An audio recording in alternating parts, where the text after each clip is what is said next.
Hi guys, happy Sunday. Yes, I have a new hair color. So today we're gonna be talking about my 7 go-to dinner recipes that also happen to work very well with cutting.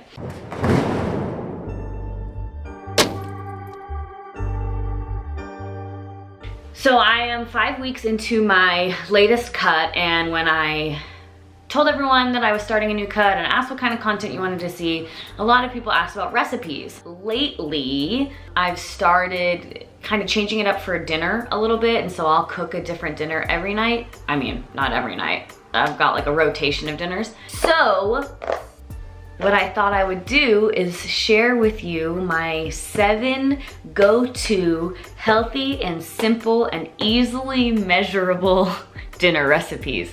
That's obviously a very wordy title, but what I just mean is that these recipes are simple, so they don't incorporate a lot of ingredients, and because of that, they are easily changed to fit whatever your macros are. So I'm gonna try and not ramble too much in this one because 7 recipes is gonna take a lot of time to get through. But I did make a little kind of like mini PDF book version of all these recipes and the exact amounts I used and everything. So you can go ahead and take a look at that if you have questions about them. So we're gonna start with Sunday night. Sunday night is one of my favorite recipes to do, and that is burgers and fried plantains and veg. I basically just measure out 2 servings of the ground beef, make them into patties. Sometimes I add in seasonings, sometimes I'm lazy, and then I just go ahead and throw those on the George Foreman with some veg. We were actually gonna fire up the actual grill for you guys that night, but we were out of propane. So anyway, I toss them all in the George Foreman, grilling the burgers, grilling the veg. When those are almost done is when I cook the plantains. To cook the plantains, I'll just toss a half a tablespoon in the skillet and then lay the plantains out nice and even. And you'll notice that I only cook 1 serving at a time. So I've pre-measured my serving and my girlfriend's servings as I'm preparing everything, and so then I'll cook our dinners kind of separately, or just our certain portions, like our carb portions, I'll cook separately sometimes, because for me it's easier to measure first and not cook it all together and measure after. Anyway, so then everything's cooked. In order to save some carbs, we like to lettuce wrap our burgers, so I'll just lay them on some romaine lettuce. I toss some of the grilled onions in there, and then I cover them with this sugar-free barbecue sauce that we really like, that is very low carb. And then I will usually put cheese on her burger and avocado on mine, because apparently I'm lactose intolerant now. So anyway, this meal is very delicious and I enjoy it very much, and we make it a lot. Then Monday night, we had tacos. We buy already marinated fajita chicken from the market, and so I'll cook that up. And then while that's all cooking, I chop my veg up, cook it up, put them in the tortillas, add the other stuff on top. I also bought these extra thin tortillas because we'll get more of them because they're lower carb than the thicker tortillas. And then we've been using this hot sauce that I found randomly one day, and it's pretty delicious, but obviously you can top it with whatever sauce you want. Then Tuesday night, we ended up having stuffed bell peppers. This recipe is really good if you are hungry and don't have a lot of carbs left. It's a very filling recipe. What you'll do is cook the rice, and while the rice is cooking, you can cook the ground beef. Again, add seasonings if you want, or be lazy like I am a lot of the times and don't. And then when the meat is basically cooked, you'll just add in the pasta sauce, basically to just warm up the pasta sauce. And again, we are tracking our macros, so I am measuring out our portions as we go.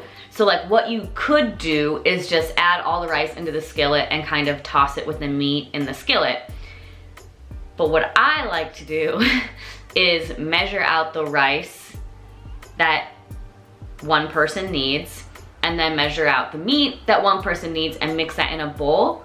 And then I know that that bowl is like one person serving, and then I'll put it in the bell peppers. It usually takes up 2 bell peppers. This is just how my brain likes to do it, so that I know everybody has their macros right. So anyway, then you put them in the bell peppers. I like to add a little water to the pan, and then you pop them in the oven and you cook them. I put cheese on top of hers. I don't use cheese, and I just kind of get my fat somewhere else. Sometimes I eat a scoop of peanut butter while I wait for them to cook. You could add avocado on top, you know, whatever. After you add the cheese, you can pop them back in the oven to let the cheese melt. And then you eat those suckers up. The next night, what night are we on? Wednesday is probably one of my favorite dishes ever for anything that I've made personally. And that is a Mediterranean pasta with turkey meatballs. Now, full disclosure, this Mediterranean pasta recipe is not mine. I did not come up with it. I found it on the internet and I enjoy it so much that I cook it like all the time. So below, in my little PDF I talked about, I linked the original recipe because I want to give credit where credit's due. So I don't even give you the instructions, honestly, for the pasta dish. I just link you right to that original recipe and you can follow those instructions. But what I did do is alter my ingredient amount. And that's because the original recipe makes 6 servings. And it does list the macros for that at the bottom of the page. But I just tweaked it to fit our macros. So the original link shows you the original ingredient amounts. My PDF shows you my ingredient amounts. Does that make sense? I don't know.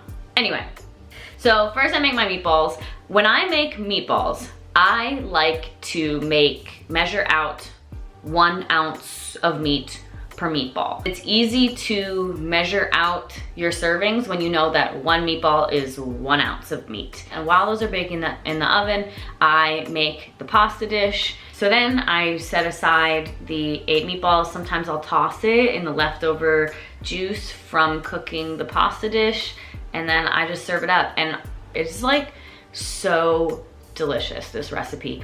And normally I add fresh parsley to it, like the original recipe calls for, and that just like takes it from a 8 to a 12. So now, Thursday night, we had a little homemade chicken fried rice. And like the bell peppers, this recipe is really good if you are hungry and don't have a lot of carbs. We'll cook the rice, we'll cook the chicken, and then we add it all in a skillet.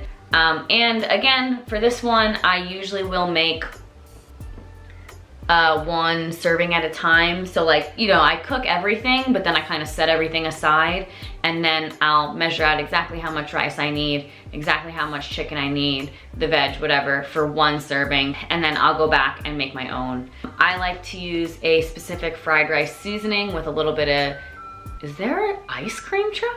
Yeah. Anyway, where was I? Oh yeah. Add some fried rice seasoning, some soy sauce, and then mix it all up and serve. Friday night, we did loaded sweet potatoes.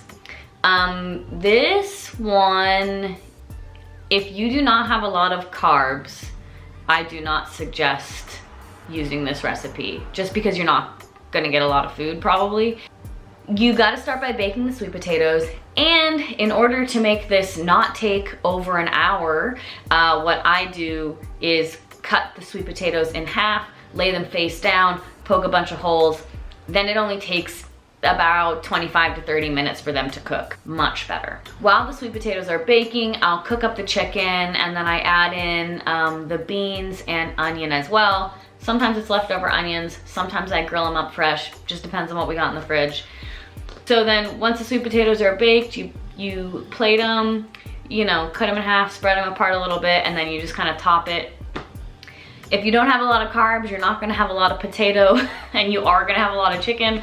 So sometimes it looks a bit messy, or a bit sloppy, but it is quite delish. And then again, you can top it with your fat of choice, whether that's cheese or avocado or whatever. Last but not least, on Saturday night, I made meatball subs. This is good.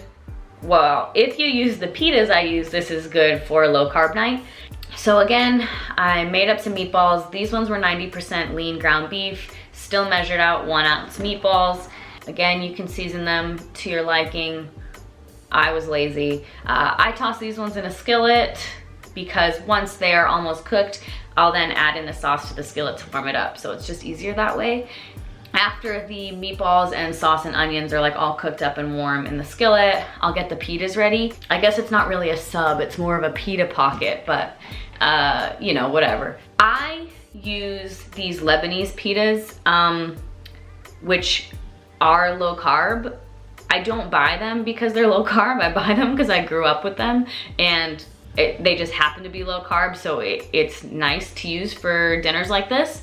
I'll cut it in half and then very gently, like because they're thinner, they are delicate, I will tell you. So very gently, I'll open them up and then just toss the meatball, sauce, and onion right in there. And again, you can top it with cheese, you can top it with avocado, you cannot top it with either of those things and have a low-fat meal. And that is my 7 healthy and simple and easily trackable dinner recipes. If you have questions that are not answered in the PDF that I listed below, drop them in the comments and I will try to answer any other questions. If you try these, please, please, please share it with me. I would love to see that. You can go ahead and tag me or use the hashtag JackLikeJordan and let me know what you think. They're not like the craziest or the prettiest or the most intricate recipes, but they taste good and are good for you. So I don't know, that's kind of all I look for in a recipe usually. And if that's all you look for, then these are gonna work out great for you. So that's all I gotta say about that. Thanks for tuning in, and I will hopefully see you next week.